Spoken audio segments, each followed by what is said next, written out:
தோல்வியின் பின்னால் இருந்த வெற்றி. தமிழ் கதை கட்டூருக்கு அருகிலுள்ள ஒரு சிறிய ஊரில் வாழ்ந்தான் அருண். அவன் அரசு பள்ளியில் 12ஆம் வகுப்பு படித்தான். அருண் நல்ல பையன்தான், ஆனா படிப்பில் கொஞ்சம் வீக். ஃபைனல் எக்ஸாம் வந்தது, ரிசல்ட் டேயும் வந்தது. அருண் ஃபெயில். அவனுடைய கிளாஸ்மேட் சிரித்தார்கள். டா, உன்னால லைஃப்ல எதுவும் ஆகாது என்று கேலி செய்தார்கள். சில ரிலேட்டிவ்ஸ் கூட, வேலைக்கு போயிடு, படிப்பு உனக்கு செட் ஆகாது என்று பேசினார்கள். அதிலேயே அதிகமாக காயப்படுத்தியது ஒரு டீச்சர் சொன்ன வார்த்தை. உன்ன மாதிரி ஸ்டூடெண்ட்டுகளுக்கு நான் டீச் பண்ண முடியாது.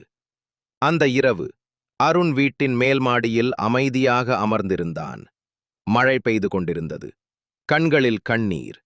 அப்போ அவன் அம்மா வந்து சொன்னார், ஒரு எக்ஸாம் ஃபெயில் ஆனதால வாழ்க்கை முடிஞ்சிடாதுப்பா.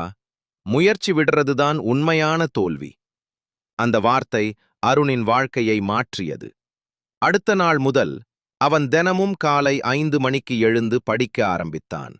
மொபைலில் ஃப்ரீ கிளாஸஸ் பார்த்தான், டைப்பிங் கற்றான், கம்ப்யூட்டர் ஸ்கில்ஸ் கற்றான். ஒரு வருடம் கழித்து அதே அருண் 12ஆம் வகுப்பு பாஸ் ஆனான். பிறகு ஒரு ஸ்மால் கம்பெனியில் வேலை கிடைத்தது.